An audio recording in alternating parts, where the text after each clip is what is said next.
ಇಂದು ಜಯಪುರದಲ್ಲಿ ನಿನ್ನೆ ನಡೆದಂಥ PPP ಹೋರಾಟ, ವೈದ್ಯಕೀಯ ಕಾಲೇಜು ಹೋರಾಟ ಸಮಿತಿ ವತಿಯಿಂದ ಹೋರಾಟ ಏನು ಮಾಡಿದರು, ಹೋರಾಟಗಾರರನ್ನು ಬಂಧಿಸಿ ಅವರನ್ನು ಅರೆಸ್ಟ್ ಮಾಡಿದ್ದ ಕುರಿತು ನಾವು ಕರ್ನಾಟಕ ರಾಜ್ಯ ರೈತ ಸಂಘ ವತಿಯಿಂದ, ಯುವ ಘಟಕ ವತಿಯಿಂದ ಮಾನ್ಯ ಮುಖ್ಯಮಂತ್ರಿಗಳಿಗೆ ಒಂದು ಪತ್ರವನ್ನು ಬರೆದಿದ್ದೇವೆ.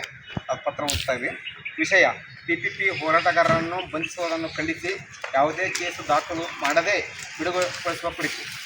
ಮಾನ್ಯರೇ, ಮೇಲ್ಕಾಣಿಸಿದ ವಿಷಯಕ್ಕೆ ಸಂಬಂಧಿಸಿದಂತೆ ಕಳೆದ 106 ದಿನಗಳಿಂದ ನಡೆಯುತ್ತಿರುವ PPP ಹೋರಾಟವನ್ನು ಇಲ್ಲಿರುವ ಜನಪ್ರತಿನಿಧಿಗಳು ಹಾಗೂ ಜಿಲ್ಲಾ ಉಸ್ತುವಾರಿ ಸಚಿವರು ಹಾಗೂ ರಾಜ್ಯದ ಮುಖ್ಯಮಂತ್ರಿಗಳು ತಲೆ ಕೆಡಿಸಿಕೊಳ್ಳದಿರುವ ಹಿನ್ನೆಲೆಯಲ್ಲಿ ದಿನಾಂಕ 1/1/2025ರಂದು ಉಸ್ತುವಾರಿ ಸಚಿವರಾದ MB ಪಾಟೀಲರಿಗೆ ಮನವಿ ಸಲ್ಲಿಸುವುದಕ್ಕಾಗಿ ಹೋರಾಟಗಾರರು ಮುಂಚಿತವಾಗಿ ಪೊಲೀಸ್ ಇಲಾಖೆ ತಿಳಿಸಿ ಶಾಂತಿಯುತವಾಗಿ ಹೋರಾಟ ಪ್ರಾರಂಭ ಮಾಡಿದ್ದರು.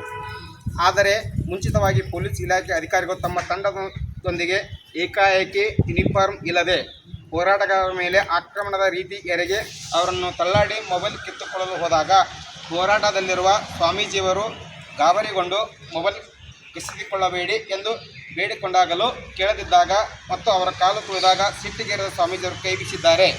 ಅವರು ಪೊಲೀಸ್ ಸಿಬ್ಬಂದಿ ಎಂದು ಗೊತ್ತು ಇರದ ಕಾರಣ ಈ ರೀತಿ ಗಾಬರಿ ಸಂದರ್ಭದಲ್ಲಿ ಆಗಿರಬಹುದು. ಅದೇ ವಿಷಯವನ್ನು ದೊಡ್ಡದು ಮಾಡಿ 27 ಹೋರಾಟಗಾರರನ್ನು ಬಂಧಿಸಿ ಇಲ್ಲಸಲ್ಲದ ಕಲಮಗಳನ್ನು ಹಾಕಿ ಹೋರಾಟಗಾರರಿಗೆ ಅವಮಾನ ಮಾಡಿದ್ದಾರೆ. ಈ ಹೋರಾಟವು ಸಾರ್ವಜನಿಕರಿಗೆ, ಬಡವರಿಗೆ, ರೈತರ ಮಕ್ಕಳಿಗೆ ಅನುಕೂಲವಾಗಲಿ ಎಂದು, ಬಡವರ ಮಕ್ಕಳು ಕೂಡ ವೈದ್ಯಕೀಯ ಶಿಕ್ಷಣ ಪಡೆಯಲಿ ಎನ್ನುವ ಸದು ಉದ್ದೇಶವಾಗಿದೆ. ಇದನ್ನು ಪರಿಗಣಿಸಿ ಕೂಡಲೇ ಎಲ್ಲ ಹೋರಾಟಗಾರರನ್ನು ಬಿಡುಗಡೆ ಮಾಡಬೇಕೆಂದು ಈ ಮೂಲಕ ಕೇಳಿಕೊಳ್ಳುತ್ತೇವೆ. ಇಲ್ಲವಾದಲ್ಲಿ ಈ ಹೋರಾಟವನ್ನು ಜಿಲ್ಲಾ ವ್ಯಾಪ್ತಿ ಆಗುವುದರಲ್ಲಿ ಸಂಶಯವಿಲ್ಲ ಎಂದು ಈ ಮೂಲಕ ಎಲ್ಲ ಹೋರಾಟಗಾರ ಪರವಾಗಿ ಹಾಗೂ ಎಲ್ಲ ಸಂಘಟನೆ ಪರವಾಗಿ ವಿನಂತಿಸಿಕೊಳ್ಳುತ್ತೇವೆ. ಅದೇ ರೀತಿ ಸರ್ಕಾರಿ ವೈದ್ಯಕೀಯ ಕಾಲೇಜು ಆಗುವವರೆಗೂ ಹೋರಾಟ ತೆರವುಗೊಳಿಸಿದ ಟೆಂಟನ್ನು ಹಾಕಿಕೊಡಬೇಕಾಗಿ. ಧನ್ಯವಾದಗಳು.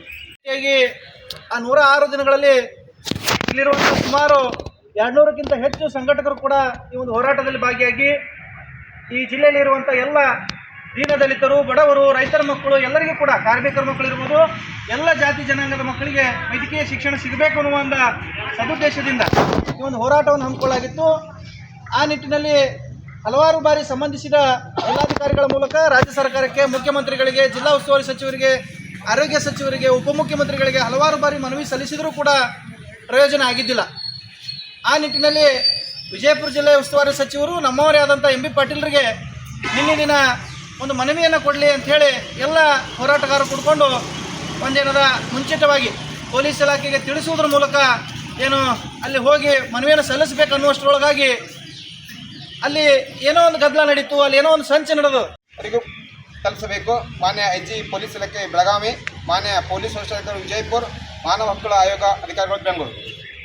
ನಾನು ಸಿದ್ದಗೌಡ ಪಾಟೀಲ್, ರಾಜ್ಯ ಯುವ ಸಂಚಾಲಕರು, ಕರ್ನಾಟಕ ರಾಜ್ಯ.